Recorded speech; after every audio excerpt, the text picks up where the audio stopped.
안녕하세요. 오늘 하루 되면 가장 있어 보이는 경제 또는 정보기술 이야기 단 하나만 골라서 전달드리는 티몽 모닝 2012년 9월 15일자입니다. 오늘 가져온 이야기는 글로벌 금융위기까지 단 100원 20년간 두 차례 있던 고환율이에요. 원달러 환율이 1390원대가 되었습니다. 미국 달러 1달러를 구하는데 한국 돈으로 1390원이 필요하다는 뜻이죠. 이건 높은 걸까요? 낮은 걸까요? 아무튼 뭔가 좋지 않은 상태이니까 웬만해서 환율 얘기를 단독으로 가져오지 않던 묵모닝에도 가져온 것일 텐데요. 2010년부터 2020년 지금까지 약 10년이 넘는 시간 동안 환율은 보편적으로 1100원 수준 안팎으로 오가고 있었다고 보면 됩니다. 대략적으로 1050원과 1200원 사이로 오가고 있었다는 느낌을 가지면 돼요. 물론 이걸 넘어서는 경우도 종종 있지만 대개 이 사이에서 오갔었습니다. 즉 1390원인 지금은 아주 높다는 뜻이겠죠. 왜일까요? 당연히 코로나 바이러스로 풀린 돈을 2021년 말부터 미국이 강력한 금리 인상으로 회수하고 있기 때문인데요. 9월 들어서는 QT라고 부르는 강력한 양적 긴축도 최대치로 시행되기 시작하죠. 간단히 말해서 시장에 있는 돈을 직접적으로 빨아들이는 일이 진행되고 있다는 겁니다. 어떻게요? 미국의 중앙은행인 연방준비제도는 항상 특정 금융상품을 시장에 구매한 상태를 유지합니다. 즉 시장에 돈을 내고 금융상품을 샀다는 뜻은 그 돈이 시장에 풀려 있다는 뜻이죠. 이 상품이 만기가 되어서 끝나도 다시 그 금액만큼 똑같은 상품을 또 사줘요. 돈을 시장에 더 풀어준다면 더 큰 금액으로 금융상품을 또 사줍니다. 이렇게 시장에 돈을 푼 상태를 유지하게 되죠. 그런데 이걸 반대로 하면 강력한 양적 긴축이에요. 본래 사주던 금융상품이 만기가 됐는데 더 이상 안 사줍니다. 즉 시장에 풀려있는 돈을 풀린 대로 두지 않고 연준이 다시 가져가는 거죠. 금리 인상 외에도 이런 일을 통해서 시장에 돈을 줄이고 있었고 최대치로 실행되기 시작하는 게 바로 9월입니다.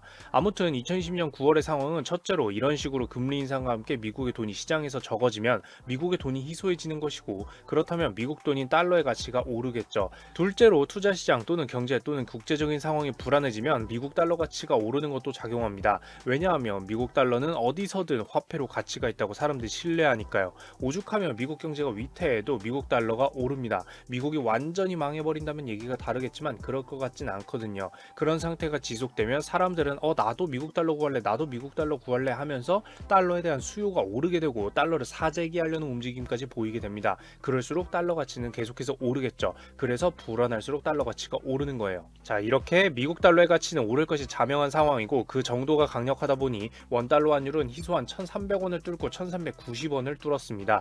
1300원을 뚫는 게 얼마나 희귀한 일이냐면 대략적으로 1300원을 크게 상회한 일은 역사적으로 두 차례 정도가 있었어요. 첫째는 1997년 IMF 때였습니다.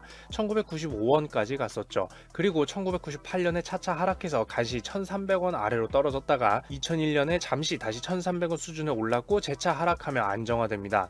두 번째는 말하면 입엎은 2008년의 미국 서브프라임 모기지 사태 때입니다. 이때도 단 1개월 만에 가파른 상승세로 약 1500원까지 뚫고 올라갔었는데요. 1500원에서 1600원 수준을 안팎으로 2009년 초까지 오르락내리락 하다가 2009년 5월부터 안정되기 시작합니다. 이후로는 처음 얘기했던 대로 1050원과 1200원 사이로 오가면서 안정화되었죠. 즉 1300원을 크게 넘어서는 일은 정말 희소한 일이에요. 이렇게 환율이 오른다는 뜻은 한국도 낮아진다는 뜻으로 단순하게는 한국이 달러를 통해서 외국에서 사와야 하는 모든 것들이 다 비싸진다는 뜻인데요.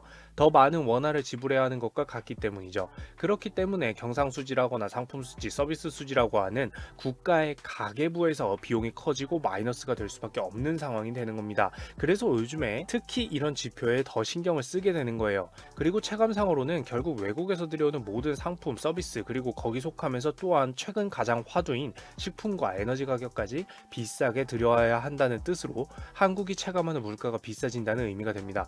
환율 때문에 말이에요. 그렇기에 환율이 급격히 오르는 현상에는 민감할 수밖에 없게 됩니다. 물론 한국은 급격히 경제성장한 국가로 고환율을 보여줬던 1997년, 2008년보다도 안정된 상태이긴 합니다. 흔히들 말하는 실탄, 즉 미국 달러를 이 사태 전까지 과거보다 든든하게 준비해둬서 보유하고는 있었다는 것인데요. 그것도 아쉽긴 하다라는 얘기도 있겠지만 어쨌든 과거보다 많이 갖고 있었다는 것도 사실입니다. 그러나 문제는 환율이 오르는 속도, 즉 상황이 나빠지는 속도가 빠르다는 것이고 아직까지 환율을 높이는 요인인 국제적인 상황이 여태까지 크게 나아지고 있지는 않다는 겁니다. 그 실탄을 빠르게 소비해버리면 총알이 적어진 상태로 더 나쁜 국면에 대비해야 할 수도 있으니까요. 다들 1300원을 넘어선 환율의 향방이 어떻게 되는지 촉각을 곤두세우고 있는 상황이고 1300원의 의미와 환율이 얼마인 것이 어느 정도의 수준인 것인지 알아두는 게 중요한 이유이기도 합니다. 정리하자면 1,300원의 원달러 환율을 넘어서서 계속해서 가파른 상승세를 보여 1,400원에 도달하고 있습니다. 과거의 한국과는 많이 다르게 경제 성장하고 미국 달러를 많이 보유한 상태이긴 했었지만 근 20년간 두 차례 정도밖에 없었던 수준이고 달러 가치가 오르는 요인이 당분간 나아질 기미가 안 보이는 만큼 굉장히 긴장한 상태인 것이 문제입니다. 오늘도 있어 보이는 경제 또는 정보기술 이야기로 커피 한 잔을 즐기실 수 있도록 준비를 해봤는데요. 도움이 되었으면 좋겠습니다. 이상 티묵이었습니다. 구독과 좋아요, 알람 설정까지 부탁드리겠습니다. 감사합니다. 이 영상은 많은 시청자분들과 여기 있는 후원자분들 덕분에 제작되고 있습니다. 박윤아님 감사드립니다.